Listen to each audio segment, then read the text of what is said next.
ആലുവായിക്കടുത്ത് മഞ്ഞപ്പെട്ടി എന്നൊരു സ്ഥലമുണ്ട്. അവിടെ ആലുവായി അബൂബക്കർ മുസ്ലിയാരുടെ കീഴിൽ താമസിച്ചിരുന്നു ആര്? സി.എം. വലിയുള്ള. ആ ഭാഗത്ത് ഞാൻ ഒരുപാട് ക്ലാസ് നടത്തിയിട്ടുണ്ട്. അവിടെ ചില വീടുകളിൽ കൊല്ലങ്ങളോളം മാസത്തിലൊരു ക്ലാസ് ഉണ്ടാവും ആ ഭാഗത്ത്. അപ്പോൾ വീട്ടിൽ പിറ്റേന്ന് അവിടെ പരിസരത്തുണ്ടാവും. അപ്പോൾ അവിടുത്തെ ചില പ്രധാനപ്പെട്ട വീടുകളിൽ ചില താമസിച്ചിട്ടുണ്ട്.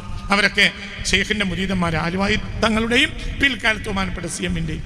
ആ ഭാഗത്ത് സി.എമ്മിൻ്റെ പേര് മിണ്ടാത്ത മോലിയേരിയാണ്. മഞ്ഞപ്പെട്ടി ഭാഗങ്ങളിൽ സി.എമ്മിനെ പറയാം മിണ്ടാത്ത മോലിയേരിയാണ്. എന്താ മിണ്ടാത്ത മോലിയേരി എന്ന് പറഞ്ഞാൽ? ആലുവായി അബൂബക്കർ മുസ്ലിയാരെ മുന്നിൽ വന്ന് നിൽക്കും, ഒന്നും മിണ്ടൂല. കുറെ നേരം നിൽക്കും. ബാങ്കിന്റെ നേരമായാൽ ആലുവായി മുസ്ലിയാര് അപ്പോൾ ജമാഅത്ത് കഴിഞ്ഞാൽ പിന്നെ അങ്ങനെ നോക്കും, അങ്ങോട്ട് നിൽക്കും.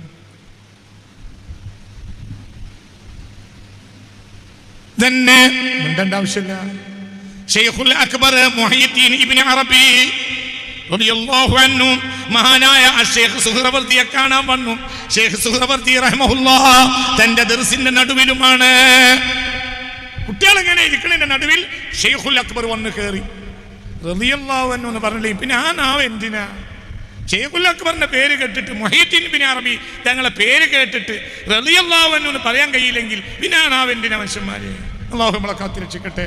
فمحمدنا هو سيدنا فالعز لنا لإجابته الله والله والله والله. ഈ ഉമ്മത്തിന് മുതഅഖിരീങ്ങളുടെ എല്ലാം എത്തിച്ചു കൊടുത്തത് ഷെയ്ഖ് മുഹയ്യിദ്ദീൻ ഇബ്നു അറബിയാണ്. അവർ അടിസ്ഥാനപരമായി അൻഡലൂസിയാണ്. അവർ അടിസ്ഥാനപരമായി സ്പെയിൻകാരനാണ്. മഹാനായ ഷെയ്ഖ് അബ്ദുൽ ഖാദിർ ജീലാനി റളിയല്ലാഹു അൻഹുവിനെയും ബഹുമാനപ്പെട്ട ഷെയ്ഖ് റിഫായി റളിയല്ലാഹു അൻഹുവിനെയും ലോകത്ത് ജനകീയമാക്കുന്നതിൽ ഏറെ അധ്വാനിച്ച മഹാനാണ് ഷെയ്ഖുൽ അക്ബർ മുഹയ്യിദ്ദീൻ ഇബ്നു അറബി റളിയല്ലാഹു. ബഹുമാനപ്പെട്ട ഷെയ്ഖ് സുഹ്റവർദിയോ അവർ വലിയ മഹാന. അവരുടെ ദർസിൽ വന്നിങ്ങനെ ഇരുന്നു. ആര്? ബഹുമാനപ്പെട്ട ഷെയ്ഖുൽ അക്ബർ മുഹയ്യിദ്ദീൻ ഇബ്നു അറബി റളിയല്ലാഹു അങ്ങനെ ഇരുന്നു. ശിഷ്യന്മാര് മാഹൗലിലുണ്ട്, അവരങ്ങനെ ഇരുന്നു. എന്താ നടക്കുന്നറിയാതെ ഇരുന്നു. അങ്ങനെ കഴിഞ്ഞു. കുറെ നേരം കഴിഞ്ഞു. മുഹയ്യിദ്ദീൻ ഇബ്നു അറബി എണീറ്റോ പോയി, പിന്നെ വന്നില്ല. പിന്നീട് ഫഖീല ലഹു ചോദിക്കപ്പെട്ടു, അതാരെയും? അപ്പോൾ പറഞ്ഞു, അത് ഷെയ്ഖ് മുഹയ്യിദ്ദീൻ ഇബ്നു അറബിയാണ്. റഅയ്തു ബഹ്റൻ ലാ സാഹില ലഹു. എന്താ പറഞ്ഞേ? റഅയ്തു ബഹ്റൻ ലാ സാഹില ലഹു, തീരമില്ലാത്ത സമുദ്രത്തെ ഞാൻ കണ്ടു. മിണ്ടിയോ? പറയും മിണ്ടിയോ? ഇല്ല, അവർക്ക് മിണ്ടണ്ട.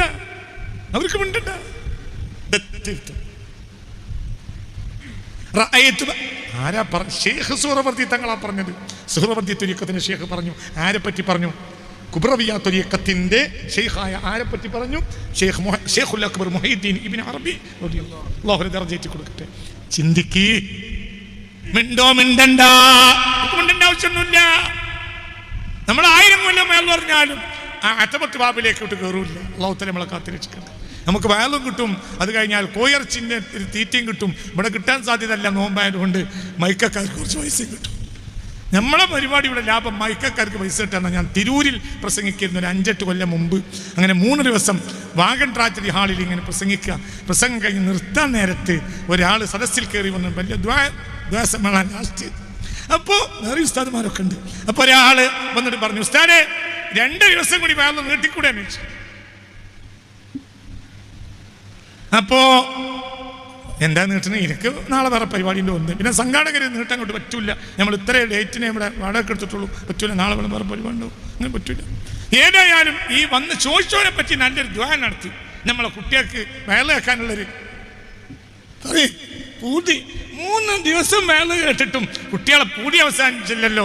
ഇങ്ങനത്തെ ചെറുപ്പക്കാരാണ് നമ്മൾ സമുദായത്തിൻ്റെ ഇസ്സത്ത് എന്നൊക്കെ പറഞ്ഞ് നല്ല ഒരു ദ്വാ കിട്ടി. 3-ാം ദിവസം താഴെപ്പാലം സിദ്ദീഖാജി എന്നെ വിളിച്ചാന്ന് പറഞ്ഞ് ആ വന്നോൻ ആരാ നിങ്ങൾക്ക് തിരിഞ്ഞു ചോദിച്ചു. ഇല്ല, ഓനാണെങ്കിൽ ആ കോമ്പൗണ്ടിൽ തട്ടുകട നടത്തണത്. മനസ്സിലായില്ല. 3 ദിവസത്തെ വയറുകൊണ്ട് അത്യാവശ്യമൊക്കെ ലാഭം ഉണ്ടായി. 2 ദിവസം കൂടി നടത്തിയാൽ അവൻ്റെ അത്യാവശ്യം നിന്ന് തിരിയാളെ മനസ്സിലായില്ല. ഇതാണ് നമ്മളെ വേളിൻ്റെ ലാഭം. നമ്മൾ പറഞ്ഞാൽ അതാണ്. പിന്നെ കുറച്ച് വിത്തിന് മസാദും അതും ഉണ്ടാവും. അതാണ് നമ്മളെ വേളിൻ്റെ ലാഭം. പറയണ്ടെന്നല്ല, എന്തെങ്കിലുമൊക്കെ വിത്തിന് ഉണ്ടാകണമെങ്കിൽ നമ്മൾ പറയാ, അത്രയും. മറ്റങ്ങനെയല്ല, മിണ്ടണ്ട, മിണ്ടിയില്ല.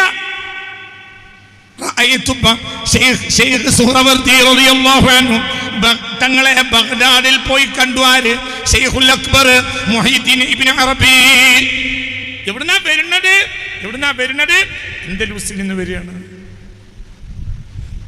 ആരാ ശമ്പളം കൊടുക്കാൻ? ആരുമില്ല. എന്ത് ശമ്പളം കൊടുക്കല്ല, നടക്കുക. ആ മനുഷ്യൻ ഉണ്ടായത് കൊണ്ടാണ് നമുക്ക് ബൈത്തുൽ മുഖദ്ദസ് കിട്ടിയത്. ആ മനുഷ്യൻ ഉള്ളത് കൊണ്ടാണ് മുസ്ലിം ലോകം 5 നൂറ്റാണ്ട് തല ഉയർത്തി നിന്നത്. ആരെ കൊണ്ടാണ്? മുഹീദ്ദീൻ ഇബ്നു അറബിയെ കൊണ്ടാണ്. അതൊക്കെ പറഞ്ഞാൽ കുറച്ച് പറയാണ്ട് ഇന്നും നാളെയും മറ്റന്നാളും ഒരു മാസം പറഞ്ഞാൽ തീരൂല. ഇൻഷാ അല്ലാഹ് ആ താരീഖ് പറയാൻ ഒരു നിയത്തിനിക്കുണ്ട്. അല്ലാഹു തൗഫീഖ് തന്നാൽ അല്ലാഹു തൗഫീഖ് തരട്ടെ. നമ്മളാക്കിയത് ശൈഖുൽ അക്ബർ മുഹീദ്ദീൻ ഇബ്നു അറബിയാണ് റളിയല്ലാഹു. എവിടുന്നാ വരുന്നത്? അൻഡലൂസിൽ നിന്ന് വരിക. പിന്നെ മക്കയിൽ വന്നു. മക്കയിൽ വെച്ചിരുന്ന് എഴുതിയതാണ്. 1200 മക്കയിൽ എത്തുന്നത്. 1200 മുതൽ 1204 വരെ മക്കയിലാണ്. ആ കാലത്ത് എഴുതിയതാണ് അൽ ഫുതുഹാത്തുൽ മക്കിയ. പിന്നെ ദിമഷ്കിലേക്ക് പോയി, അവിടെ നിന്ന് തുർക്കിയിലേക്ക് പോയി, തിരിച്ചു. ഇങ്ങനെ നടക്കുക. ശമ്പളം ഉണ്ടോ? ഇല്ല. ജോലി ഉണ്ടോ? ഇല്ല. ഇൽമോ ആർക്ക് വേണ്ടിയാണ് നടന്നത്? അള്ളാഹ്ക്ക് വേണ്ടി.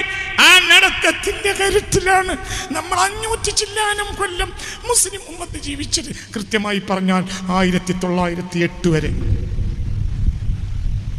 1908 അബ്ദുൽ ഹമീദ് രണ്ടാമനെ ഗ്രീസിലേക്ക് നാട്ടുകടത്തി ബ്രിട്ടീഷുകാർ. അതുവരെ മുസ്ലിം ഉമ്മത്തിന്റെ അടിസ്ഥാനം ഉസ്മാനിയ ഖിലാഫത്താണ്. ഉസ്മാനിയ ഖിലാഫത്തിന് അസ്ഥിവാരമിട്ടത് ശൈഖുൽ അക്ബർ റളിയല്ലാഹു അൻഹു എന്ന് പറഞ്ഞാൽ ചിന്തിക്കണം. ആരെങ്കിലും ഒരു വില വെക്കോ? എന്തിന് ഇങ്ങനെ മടക്കനൊരു മനുഷ്യൻ? ചിന്തിക്കണം. അതിന്റെ അർത്ഥം അപ്പൊ നമ്മളിവിടെ ചിന്തിക്കണം. ഒരു മനുഷ്യന്റെ ഖൽബ് നന്നാവണമെങ്കിൽ ഒന്ന് നിയ്യത്ത് തന്നെ. നിയ്യത്ത് എന്നാണ്. അല്ലാഹു നിയ്യത്ത് നന്നാക്കി തരട്ടെ. അല്ലാഹു നമ്മളെ നിയ്യത്ത് നന്നാക്കി തരട്ടെ. മനസ്സറിഞ്ഞാമീൻ പറയും, നിയ്യത്ത് നന്നാക്കി തരട്ടെ. നിയ്യത്ത് നന്നായാ മതി. വഅൽ പറയുന്നവന് നിയ്യത്ത് നന്നായാൽ അവന് മുൽഹമായിരിക്കുമെന്ന് അസം മുസ്ലിയാർ പറയുന്നത് ഞാൻ കേട്ടിട്ടുണ്ട്. മഹാനായ ഈ ഹസൻ മുസ്ലിയാർ നഫറല്ലാഹു മർഖദ അവർ പറയുന്നത് ഞാൻ കേട്ടിട്ടുണ്ട്. വഅൽ പറയുന്നവൻ മുഖ്ലിസായി ഖാലിസായ നിയ്യത്തുണ്ടെങ്കിൽ അവന് മുൽഹമാണ്, ഇൽഹാം കിട്ടും. ഇങ്ങനെ ഇൽഹാം ഇങ്ങനെ പറഞ്ഞുകൊണ്ടിരിക്കും. ഇൽഹാമായിരിക്കും പറഞ്ഞു. പക്ഷേ ചെയ്യുന്ന പണിയിൽ ഇഖ്ലാസ് വേണം. തിരുരങ്ങാടി തൽക്ഷണ വാദപ്രതിവാദ ഖണ്ഡന പ്രസംഗത്തിൽ ഒരു മൗലവി ചോദിച്ചു, എൻ്റെ ഉസ്താദ് മഹാനായ MP മുസ്തഫ ഫൈലിയോട്, അള്ളാഹു അവർക്കൊക്കെ ദീർഘായുസ്സും ആഫിയത്തും കൊടുക്കട്ടെ, അവരെൻ്റെ ഒരു പ്രധാനപ്പെട്ട ഉസ്താദാണ്, അവരോട് ചോദിക്കാൻ തൽക്ഷണം ഗണന പ്രസംഗം എൻ്റെ ഉസ്താദ് അവരുണ്ട്, അവരാണ് പ്രധാനമായി അന്നത്തെ പ്രധാനപ്പെട്ട ആൾ. തിരുരങ്ങാടി തൽക്ഷണ വാദപ്രതിവാദ ഖണ്ഡന പ്രസംഗത്തിലെ ചോദ്യത്തിൻ്റെ മറുപടി പറയുന്നത് എൻ്റെ ഉസ്താദ് നമ്മുടെയൊക്കെ നേതാക്കളിൽ പ്രധാനിയായ സമസ്ത കേന്ദ്ര മുഷാവറാംഗവുമായ ബഹുമാനപ്പെട്ട MP മുസ്തഫ ഫൈലിയാണ്. ഒരു ചോദിക്കുക, ഗുരുവേ മക്ബറന്റെ അടിയിൽ തീവണ്ടിക്ക് കുത്തി തറച്ചോന്റെ കുതിരയെ കൊന്നോറ്. ഇത് മഞ്ഞക്കുളം മാനിലുള്ളതാണ്. ഗുരുവേ മക്ബറന്റെ അടിയിൽ തീവണ്ടിക്ക് കുത്തി തറച്ചോന്റെ കുതിരയെ കൊന്നോറ്. അല്ല മോലിയരെ, ഒരു സാധുവായ സായിപ്പ് വന്നിട്ട് മക്ബറ പൊളിച്ച് തീവണ്ടിപ്പാളം ഉണ്ടാക്കാൻ വേണ്ടി മക്ബറ പൊളിച്ചിട്ട് തീവണ്ടിപ്പാളം അക്വയർ ചെയ്യാൻ വേണ്ടിയിട്ട് ആര് വന്ന്? സായിപ്പ് വന്നിറങ്ങി, കുതിരപ്പത്ത് വന്നിറങ്ങി. ആ പണിയിൽ ഏർപ്പെട്ടുകൊണ്ടിരിക്കവേ കുതിര പൊട്ടിപ്പടഞ്ഞ് മരിച്ചു. എന്നാ പിന്നെ അതൊരു മോശമാണെങ്കിൽ, ആ ചെയ്തത് മക്ബറ പൊളിച്ചിട്ട് റെയിലുണ്ടാക്കുന്ന മോശമാണെങ്കിൽ കറാമത്ത് കാട്ടാൻ നല്ലത് സായിപ്പിനെ കൊല്ലനല്ലേ. ഈ സാധുവായ കുതിരനെ എന്തേ കൊന്ന്? ഇതെങ്ങനെ കറാമത്താവുക? അപ്പൊ പറഞ്ഞ് ഉടനെ മറുപടി. എന്താ മറുപടി പറയാ? ഒരു മിനിറ്റ് നേരം വൈകിയില്ല. എന്താ മറുപടി? സായിപ്പിനെയാണ് കൊന്നിരുന്നതെങ്കിൽ ഒരു കറാമത്ത് കാണിക്കുന്നത് എന്താണ്? ഇത് തൊടാൻ പാടില്ലാത്ത സ്ഥലമാണ്, ഇവിടെ തൊടരുത്, തൊട്ടാ അനർത്ഥം ഉണ്ടാവും, രാജ്യത്തിന് വലിയ അപകടം സംഭവിക്കും, വലിയ ക്രമസമാധാന തകർച്ച ഉണ്ടാവും, മുസ്ലിമീങ്ങൾ ഭരണകൂടം ഏറ്റുമുട്ടും, പല പ്രശ്നങ്ങളുണ്ടാവും. ഇത് ഇവന് ഈ വിഷയത്തെ ധരിപ്പിക്കാൻ വേണ്ടിയിട്ടാണ് എന്ത് ചെയ്യണത്? ഒരു കറാമത്ത് ഉണ്ടാക്കണം. അല്ല, കറാമത്ത് വെറുതെ ഉണ്ടാവില്ല, ഒരു ആവശ്യത്തിന് ആ കറാമത്ത് ഉണ്ടാകുക. അവിടെ കുതിരയെ കൊല്ലുന്നതിന് പകരം സായിപ്പിനെയാണ് അവിടെ കൊന്നതെങ്കിൽ ചിന്തിക്കാൻ കഴിയുന്ന ഒരാളില്ലല്ലോ. എന്നെപ്പോലത്തെ ഒരു കുതിരയല്ലേ പിന്നെ അവിടെ ബാക്കിയുള്ളത്?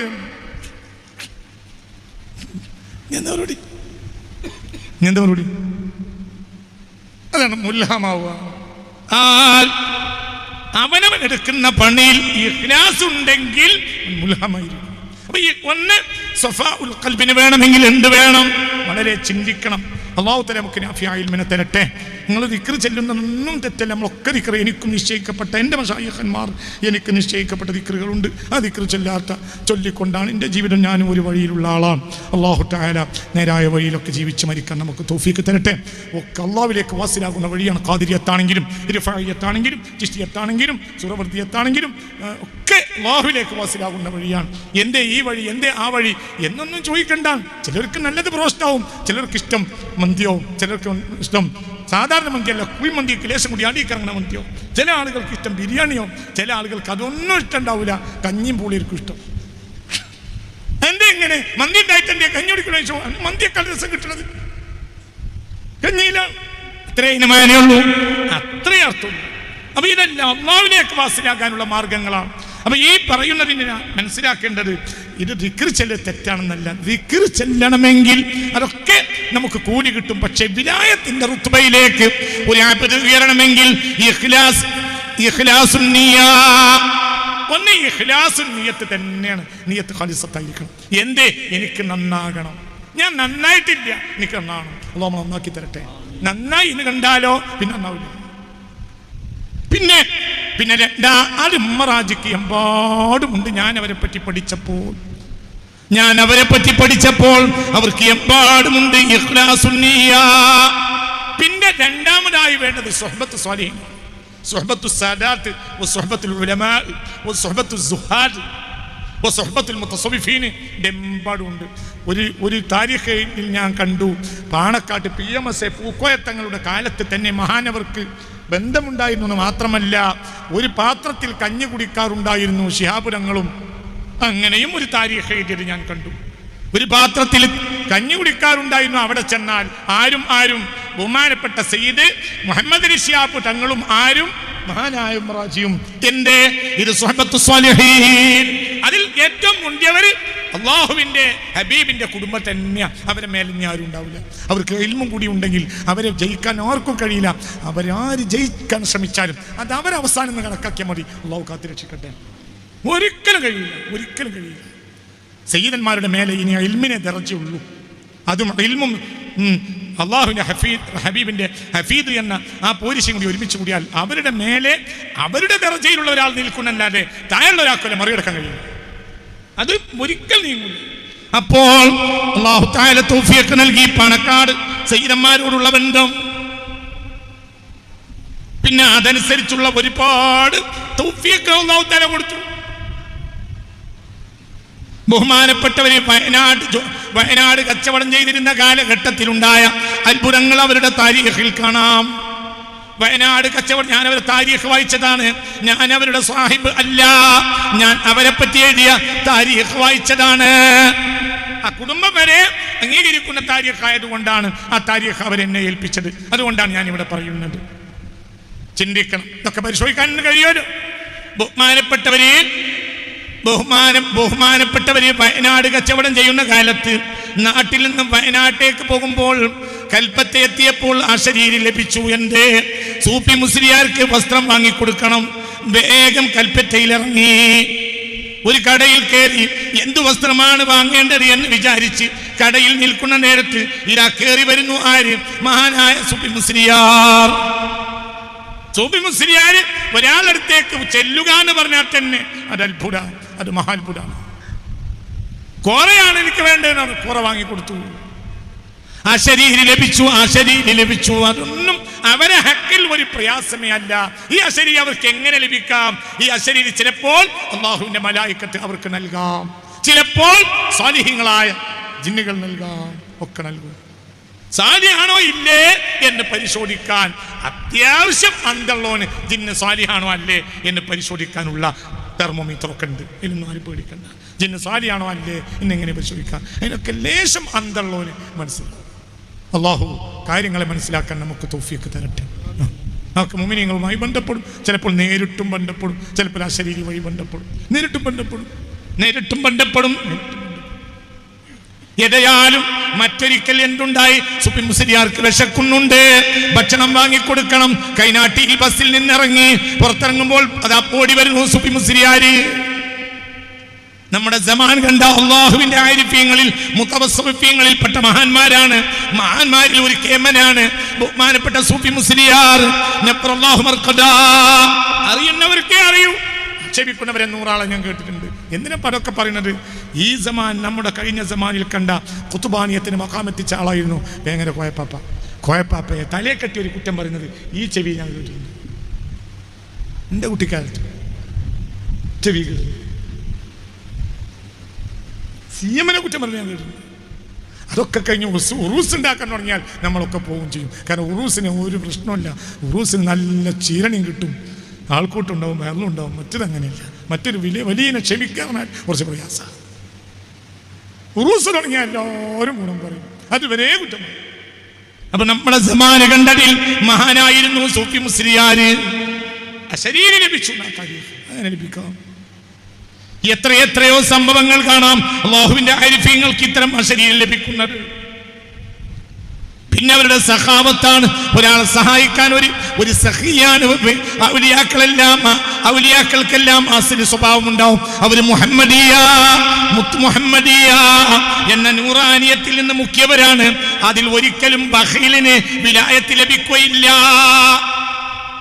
ബഖീലിന് വിലായത്ത് ലഭിക്കൂല. അസ്സഖിയ്യു ഖരീബും മിനല്ലാഹി ഖരീബുൻ മിനൻ നാസി ഖരീബുൻ മിനൽ ജന്നത്തി ബഈദുൻ മിനൻ നാർ എന്ന് മുഹമ്മദ് മുസ്തഫ സല്ലല്ലാഹു അലൈഹി വസല്ലം. എന്തുകൊണ്ട്? കാന അജ്വദൻ നാസി ബിൽ ഖൈരി മിന ദീഹിൽ മുർസല. മുഹമ്മദ് മുസ്തഫ കാന അജ്വദൻ നാസി ബിൽ ഖൈർ, ഏറ്റവും വലിയ ധർമ്മിഷ്ഠൻ മുഹമ്മദ് മുസ്തഫ. അതുകൊണ്ട് ലുബ്ധത കാണിക്കുന്നവർക്ക് ഒരിക്കലും വിനായത്തുണ്ടാവില്ല. ഞാനൊരു സാലിഹായ മനുഷ്യനെ ഒരിക്കൽ കണ്ടുമുട്ടി. വലിയ മഹാനാണ്. ഒരു സ്ഥലത്ത് വെച്ച് കണ്ടുമുട്ടി, ഇന്ത്യയിലല്ല പുറത്ത്. അങ്ങനെ അദ്ദേഹവുമായി ഒരു ദിവസം അദ്ദേഹത്തിൻ്റെ ഒപ്പം കൂടെ കഴിഞ്ഞു. പിറ്റേന്ന് രാവിലെ അന്നത്തെ ദിവസം അദ്ദേഹത്തിനോട് ചോദിച്ചു, ഇവിടെ നിന്ന് എൻ്റെ നാട്ടിലേക്ക് ഫ്ലൈറ്റിന് എത്രയാ പൈസ? സാധുവായ മനുഷ്യൻ. അപ്പോൾ ഫ്ലൈറ്റിന് പൈസ ഞാൻ വിചാരിച്ചു അദ്ദേഹത്തിന് എൻ്റെ നാട്ടിൽ വരാനാണോ. അപ്പോൾ ഞാൻ പറഞ്ഞു, നിങ്ങൾ വരികയാണെങ്കിൽ ഫ്ലൈറ്റിന് പൈസ നമ്മൾ അയക്കൂല, ടിക്കറ്റ് നിങ്ങൾ നാട്ടിൽ വരികയാണെങ്കിൽ. അത്ര വലിയ ഷെയ്ഖാണോ ഇല്ല. അപ്പോൾ ഒന്നുമല്ല, എത്ര പൈസ എന്ന് ചോദിച്ചു. അങ്ങനെ പൈസ ഒക്കെ പറഞ്ഞു. പിറ്റേന്ന് രാവിലെ ഞാൻ വരികയാണ്, അദ്ദേഹത്തോട് യാത്ര പറഞ്ഞു വരുന്നത്. നേരിട്ട് എൻ്റെ പോക്കറ്റിൽ പൈസ ഇട്ടുണ്ട്. നോക്കുമ്പോൾ ആ പൈസ ഉണ്ട്. അദ്ദേഹം ഒരു സാധുവായ സ്കീം. അദ്ദേഹത്തിന് ഒരു സമ്പാദ്യമല്ല. പിന്നെ അദ്ദേഹം എന്ത് ചെയ്തു? പിന്നെ അദ്ദേഹത്തിന് ഈ അറബികൾ സഹകരിക്കുന്ന ഒരു സ്ഥാനവസ്ത്രമുണ്ട്, ആ മേലക്കുപ്പായം എന്നെ പുറപ്പിച്ചു. പിന്നെ എന്ത് ചെയ്തു? പിന്നെ അദ്ദേഹം എനിക്ക് അദ്ദേഹത്തിൻ്റെ തലയെ കെട്ടി തന്നു. പിന്നെ എന്നെ യാത്രയാക്കി വാഹനത്തിൽ കയറാനായപ്പോൾ അദ്ദേഹം എന്ത് ചെയ്ത്, ഞാൻ തൊട്ടടുത്ത വാഹനത്തിൽ ഇങ്ങനെ കയറാൻ ഒരുങ്ങിയപ്പോൾ അദ്ദേഹം ഇങ്ങനെ കുത്തിപ്പിടിച്ച വരുന്നത്. അദ്ദേഹത്തിന് എൻ്റെ കയ്യിലൊരു വടിയുണ്ട്. അപ്പോൾ പറഞ്ഞു, ഫബാ ബഖിയത് ഇല്ലാഹാദ, ഇതല്ലാതെ ഒന്നുമില്ല, തിരിച്ചുകൊണ്ടിരിക്കുക. ഞാൻ വടി വേഗം വാങ്ങി. എന്തുകൊണ്ട്? ഒരു വടി കിട്ടുക എന്ന് പറഞ്ഞാൽ വലിയൊരു കാര്യമാണ്. വടിയാണ് ലോകത്ത് മാറ്റങ്ങൾ ഉണ്ടാക്കിയതൊക്കെ വടിയാണ്. റസൂലുള്ളാഹിന്റെ കയ്യിലും റസൂലുള്ളാഹി സ്വല്ലല്ലാഹു അലൈഹി വസല്ലം വടിയുള്ള ആളാണ്. മുത്ത് മുഹമ്മദ് മുസ്തഫ മൂസാ നബിക്കും വടിയാണ്. ഞാൻ ആ വടി വാങ്ങിയിട്ട് എൻ്റെ വീട്ടിൽ കൊണ്ടുവന്നിട്ട് എൻ്റെ വീട്ടിലെ ജനവാതിൽ ഇങ്ങനെ മനോഹരമായി കെട്ടിവെച്ചിട്ടുണ്ട്. ഒരു സാലിഹായ, ഒരു മുത്തഖിയായ, വലിയായ ഒരാൾ അവരുടെ മഹാനാണ്. എൻ്റെ കുട്ടികളോട് ഞാൻ രാത്രി പറയും, ഏതെങ്കിലും രാത്രി നിങ്ങൾക്ക് പേടിണ്ടായാൽ ആ വടി പിടിച്ചിട്ട് ഫാത്തിഹ സൂറത്ത് മുത്തനബി കോതിയിട്ട് തവസ്സിലാക്കി ദുആ ചെയ്താൽ മതി, ഒന്നും സംഭവിക്കും. എന്തുകൊണ്ട്? സഖിയ. അവരെല്ലാം അവർക്ക് വലിയ സഖാവത്തുണ്ടാവും, സ്വാലിഹീങ്ങളോട് ബന്ധമുണ്ടാവും, വലിയ ധർമ്മിഷ്ഠന്മാരായിരിക്കും, നിയ്യത്ത് വളരെ ഖാലിസത്തായിരിക്കും. പിന്നെയോ പിന്നെ അവർക്ക് ആളെ തിരിച്ചറിയാൻ കഴിയും. ഇത്തഖൂ ഫിറാസത്തൽ മുഅ്മിനീൻ ഫഇന്നഹു യഖ്ദുറു മിൻ നൂരില്ലാഹ്. ചില പ്രത്യേകമായ കഴിവുകളുണ്ട് മനുഷ്യന്. ചില കണ്ണിനൊരു കഴിവുണ്ട്. ഞാൻ നീട്ടുന്നില്ല, ഒരു കാര്യം പറയാം. അവരുടെ കണ്ണിൻ്റെ കഴിവ് ചെറുതാ അല്ല, അവരുടെ കണ്ണിൻ്റെ മുന്നിൽ ഇരുന്ന് കൊടുത്താൽ മതി. ഞങ്ങൾക്കൊരു അത്ഭുതകരമായ കാര്യം പറയാം. അത് മതിയാവും ചിന്തിക്കാൻ. നിങ്ങൾ ചിന്തിച്ചാൽ എനിക്കും നിങ്ങൾക്കും നല്ലത്. അള്ളാഹു തൗഫീക്ക് തരട്ടെ. ഞാൻ നിങ്ങൾക്കൊരു ഈ ഔലിയാക്കന്മാരെ കണ്ണിനെ പറ്റി പറഞ്ഞുതരാം. അത് ഒന്നും പറയണ്ട. ഔലിയാക്കന്മാരുടെ കണ്ണിൻ്റെ പ്രത്യേകത ഖുർആനിലുണ്ട്, അതിപ്പോൾ പറയുന്നില്ല. ഞങ്ങൾക്കൊരു ഒരു കാര്യം പറയാം. എന്ത് ഇപ്പോൾ പറയാം? കണ്ണേറുള്ള ആളുകളില്ലേ? കണ്ണേർ മനസ്സിലായില്ല? അല്ല, ഐനു ഹഖ്ഖുൻ, കണ്ണേർ സത്യമാണ്. തൂസിലുൽ മർഅ ഇലൽ ഖബ്രി വൽ ജമല ഇലൽ ഖിദ്രി. മുഹമ്മദ് മുസ്തഫ. കണ്ണേറുള്ളവന്റെ നോട്ടം ഒരു വ്യക്തിയിൽ പതിച്ചാൽ അയാൾ ഖബറിലെത്തും. ഒരു ഒട്ടകത്തിൽ പതിച്ചാൽ ഒട്ടകം ചട്ടിയിലും എത്തും എന്ന് മുഹമ്മദ് മുസ്തഫ. അപ്പോൾ എന്ന് മഫ്ഹൂം നിങ്ങളിൻ്റെ കൂടെ ഉണ്ടോ ആവോ മനസ്സിലായില്ല. അല്ലാഹു റസൂൽ പറയാണ് കണ്ണേർ എന്താണ്? സത്യ മനുഷ്യനിൽ പിശാചിന്റെ സ്വാധീനം വഴിയാണ് കണ്ണന്റെ കണ്ണേർ പുറത്തു വരിക. അതിന്റെ പിന്നിൽ ആര് പ്രവർത്തിക്കും? പിശാച് പ്രവർത്തിക്കും. അങ്ങനെ ഒരു കണ്ണേർ പറ്റിയാൽ തൂസിരു, അത് ചേർക്കും മനുഷ്യനെ ഇലൽ ഖബ്രി, ഖബറിലേക്ക്. വൽ ജമല, ഒട്ടകത്തിനെ ചേർക്കും. ഇലൽ ഖിദ്രി, ചട്ടിയിലേക്ക്. കണ്ണേറ് പറ്റിയ ഒട്ടകം ചട്ടിയിലെത്തും, കണ്ണേറ് പറ്റിയ മനുഷ്യൻ ഖബറിലെത്തും. അതായത് ശൈത്താനിയായ കണ്ണ് മനുഷ്യനെ മരിപ്പിക്കും, കൊല്ലും. അതല്ലേ എൻ്റെ മഫ്ഹൂം? ഒന്ന് പറയും മനുഷ്യന്മാരെ. ശൈത്താനിയായ കണ്ണ് മനുഷ്യനെ കൊല്ലും എന്നല്ലേ പറഞ്ഞതിനർത്ഥം? അപ്പോൾ ഇലാഹിയായ കണ്ണ് മനുഷ്യനെ ജീവിപ്പിക്കേണ്ടത്. ഇലാഹിയായ കണ്ണ് കൽബിനെ ജീവിപ്പിക്കണ്ടേ? ഒരു കണ്ണിൻ്റെ മുന്നിൽ ഇങ്ങനെ പോയി നിന്നു കൊടുത്താൽ, നോക്കേണ്ടതുപോലെ ഒരൊറ്റ നോട്ടം നോക്കിയാൽ, കണ്ണൻ്റെ കണ്ണ് മനുഷ്യനെ മരിപ്പിക്കുമെങ്കിൽ വലിയൻ്റെ കണ്ണ് മനുഷ്യനെ. ഒന്ന് പറയും മനുഷ്യന്മാരെ. ഒറ്റ നോട്ടമല്ലേ നോക്കിയത്? ആര്? മഹാനായ ഖാജ. ആരെ നോക്കി? ജയ്പാൽ ജോക്കിയെ നോക്കി. ബിനദറത്തിൻ വാഹിദ صار مؤمنا ووليا وعارفا وخطبا. ഖുത്ബാനിയത്തിന്റെ മഖാമെത്തി. ഒറ്റ നോട്ടം. ആര് നോക്കി? പറയാ, ആര് നോക്കി? ഖാജ നോക്കി. മഹാനായ ഖാജ. ഒറ്റ നോട്ടം, ഒറ്റ നോട്ടം. മനസ്സിലായോ? ചില കണ്ണുകൾക്ക് മനുഷ്യനെ കൊല്ലാൻ കഴിവുണ്ടെങ്കിൽ ചില കണ്ണുകൾക്ക് മനുഷ്യനെ ജീവിപ്പിക്കും. ഈ ജീവനല്ല ഞാൻ ഉദ്ദേശിക്കുന്നത്. ഈ ജീവനൊരു മരണമുണ്ട്. ഈ ജീവന് മരണമില്ല. കൽബിൻ്റെ ജീവനാണ് അവർ കൊടുക്കുക. ശരീരത്തിൻ്റെ ജീവൻ കൊടുക്കാൻ കഴിയില്ല എന്നല്ല, അത് കൊടുക്കാൻ കഴിയുമെന്ന്. ശരീരത്തിന് ജീവിപ്പിക്കാൻ കൊടുക്കാൻ അവർക്ക് കഴിയും. അത് വലിയ കാര്യമല്ല, അത് വലിയ കാര്യമല്ല. ഏറ്റവും വലിയ കാര്യം കൽബ് ജീവിക്കുക. മനസ്സിലായില്ലേ? ചിന്തിക്കണം. അപ്പോൾ അല്ലാഹുവിന്റെ ഔലിയാക്കന്മാരെ മുന്നിൽപ്പെട്ടാൽ അവരെ മുന്നിൽ നിയ്യത്തോടുകൂടെ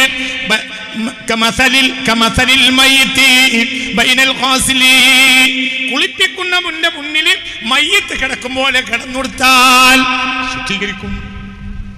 അതിന് തൗഫീഖ് ഉണ്ടാവും. വളാഞ്ചേരി ബസ് കത്ത് നിൽക്കുന്ന നേരത്താണ് കണ്യാല പാപ്പ നേരെ കാറ് കയറ്റിയത്. മനസ്സിലായോ? കണ്യാൽ പാപ്പ കാറ് കയറ്റി. ആരെ?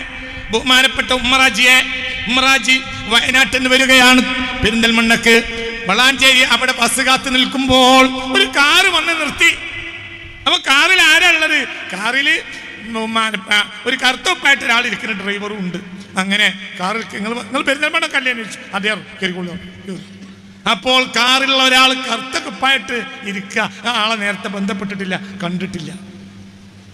കാറ് കയറി. അപ്പൊ കയറി ഇരുന്ന് സംസാരിക്കുന്ന ഇടയിൽ ഈ കാറിലുള്ള ആളോട് ചോദിച്ച്, കറുത്ത കുപ്പായം ഇടാൻ മാത്രമൊക്കെ എന്താ ഉള്ളത് എന്ന് ചോദിച്ചു.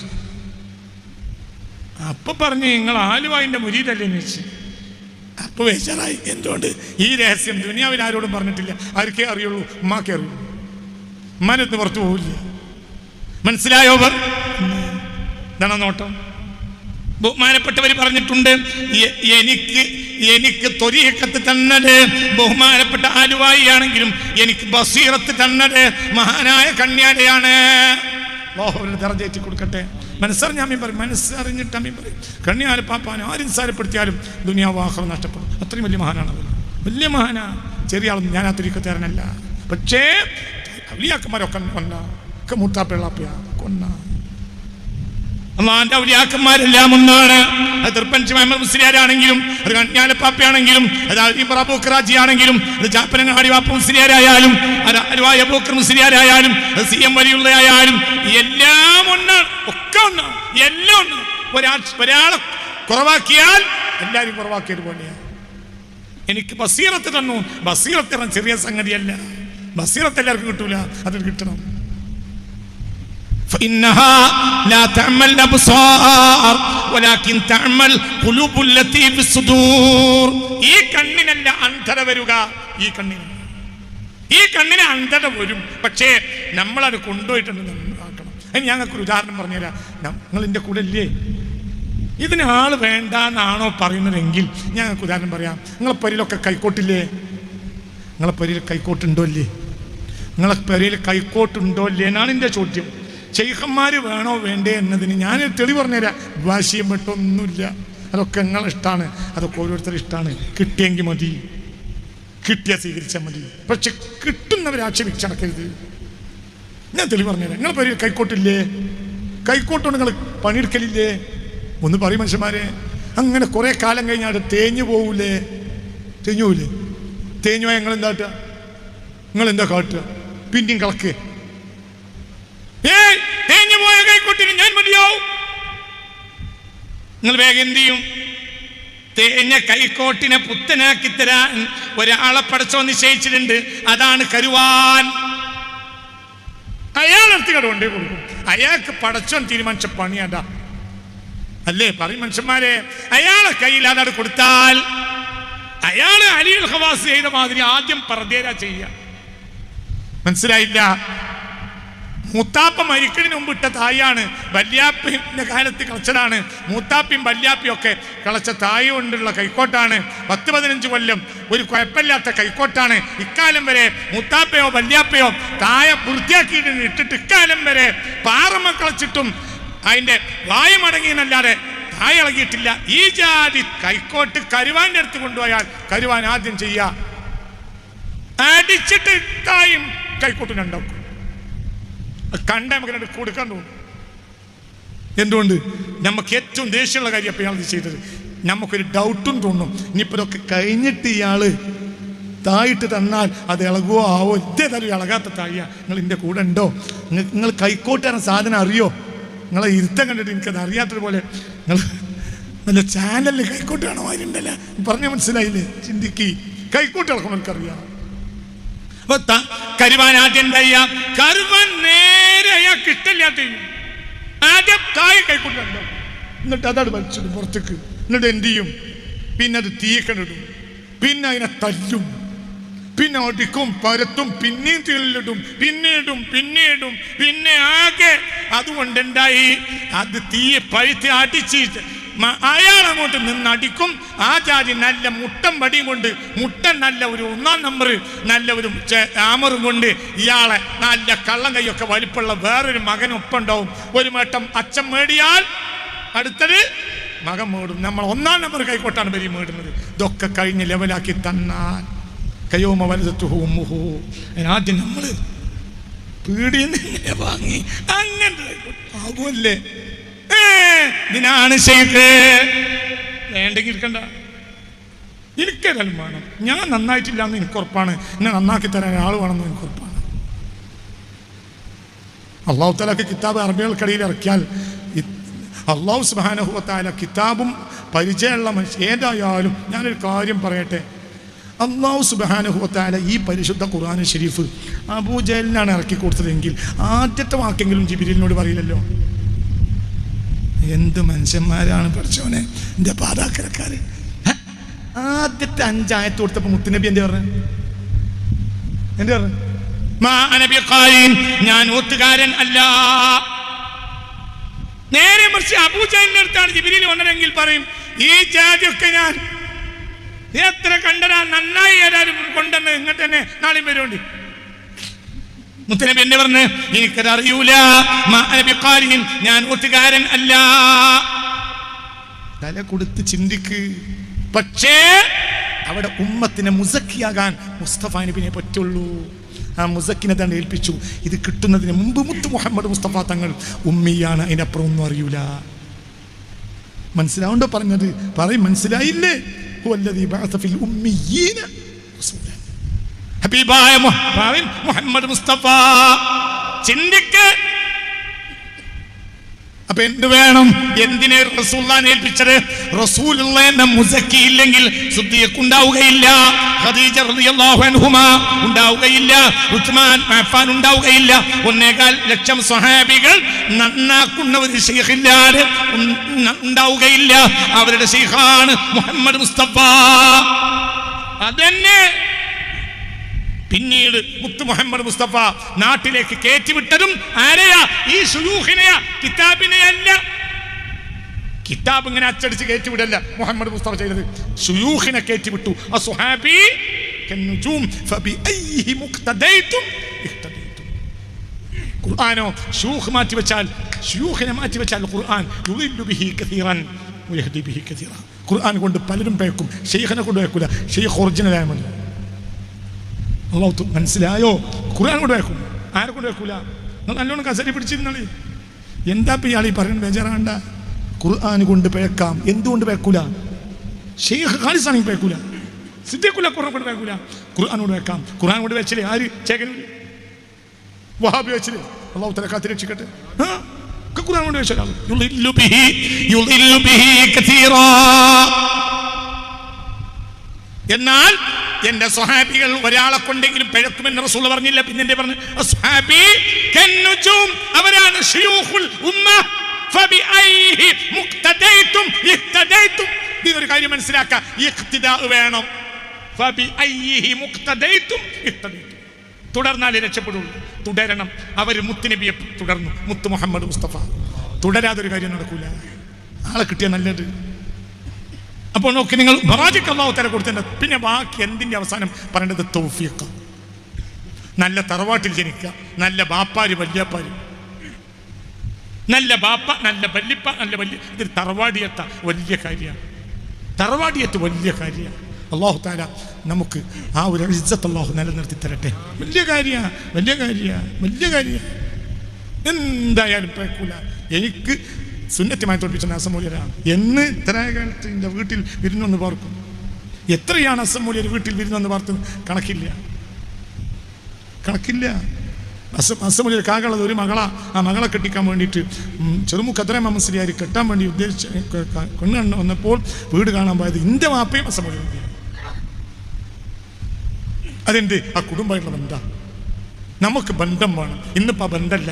ഇന്ന് ഏത് കുട്ടികളോട് നമ്മൾ പരിയിൽ ഞാൻ പറഞ്ഞിരിക്കുന്നത് മൂല്യന്മാരൊക്കെ ഒട്ടിപ്പാണ്. ഇന്നത്തെ കുട്ടിയൊക്കെ അവിടേക്ക് എത്താൻ കഴിയില്ല. പറഞ്ഞില്ല എന്ത് ശരി തന്നെയല്ലേ?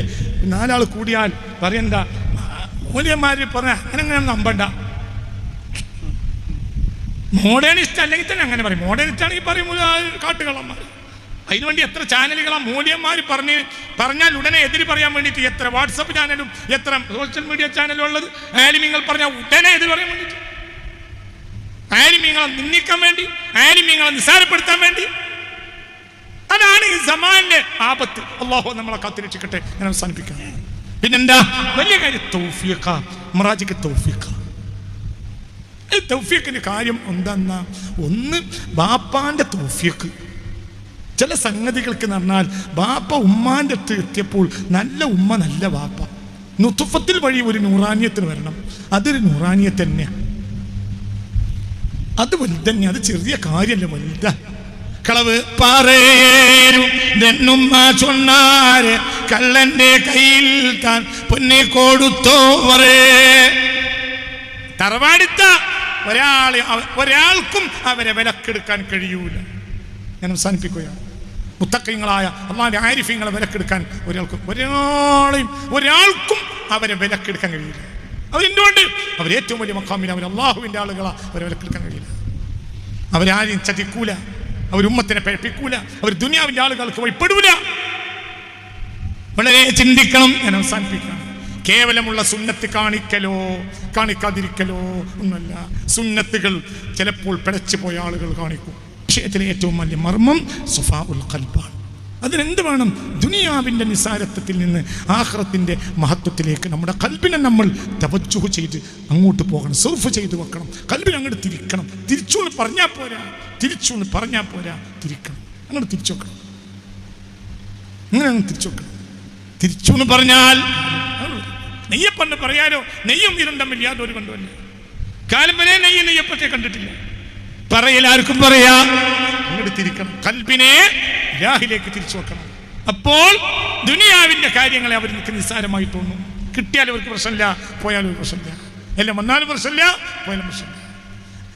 അത്രയും സാലിഹായ മശായിഖന്മാരിലേക്ക് അവർ ചേരുമ്പോൾ അവരെല്ലാവരും ബഹുമാനപ്പെട്ട അബുൽ ഹസൻ ശാദുലി റളിയല്ലാഹു അൻഹുവിനെ ഒരാൾ ബൈഅത്ത് ചെയ്തു. ബൈഅത്ത് ചെയ്തപ്പോൾ പറഞ്ഞേ, ശൈഖന്മാർ നന്നായാൽ മുരീദന്മാർ നന്നാവും.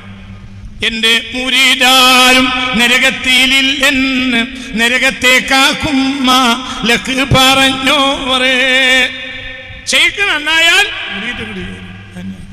മുരീദിന് കഴിവുണ്ടായിക്കോളം എന്നില്ല. സത്യത്തിൽ 45-50 കമ്പാർട്ട്മെന്റിലുള്ള തീവണ്ടിയിൽ എല്ലാ കമ്പാർട്ട്മെന്റിലും ഒരു കഴിവുമില്ല. ആകെ കഴിവുള്ളത് എഞ്ചിന്റെ ആ ബോഗിക്ക് മാത്രം. ബാക്കിയൊക്കെ കൊളത്ത. എങ്ങാനും കൊളത്തങ്ങോട്ട് തെറ്റിപ്പോയാൽ ബോഗി അവിടെ കിടക്കും, എഞ്ചിൻ പിന്നെയും പോകും. നിങ്ങൾ ഇതിന്റെ കൂടെ ഉണ്ടോ ആവോ?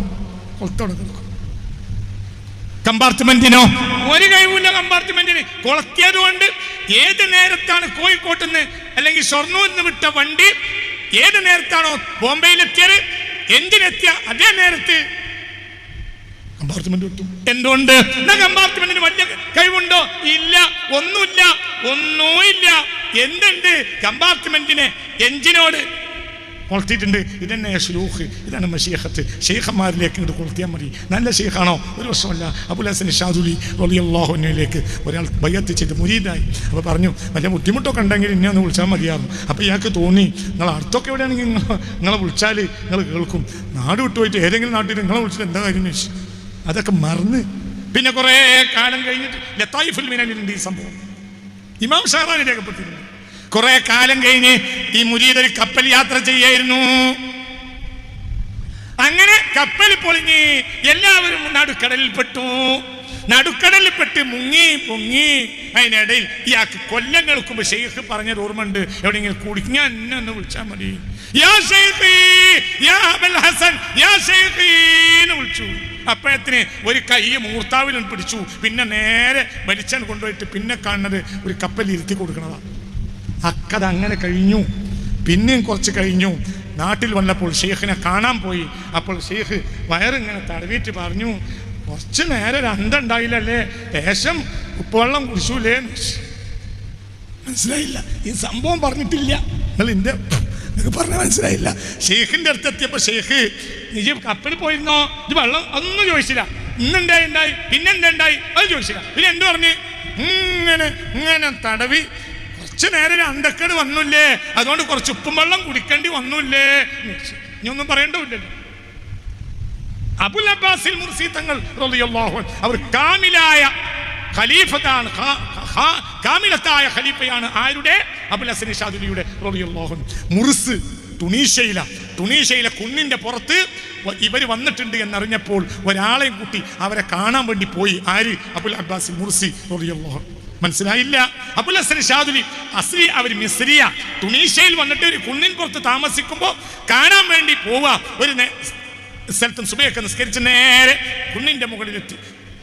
അപ്പോൾ സലാമു അലൈക്കും ഷെയ്ഖിനോ പറഞ്ഞപ്പോൾ ഷെയ്ഖ് പറഞ്ഞു, മിൻ മുർസനല്ലേ അൻത തഹ്ത നളറതി മുൻദു 10 സനവാത്, 10 കൊല്ലായിട്ട് മാ ഗിബ്ത അൻ നളറതി, എന്റെ നോട്ടത്തിൽ നിന്ന് നീ മറഞ്ഞിട്ടില്ല.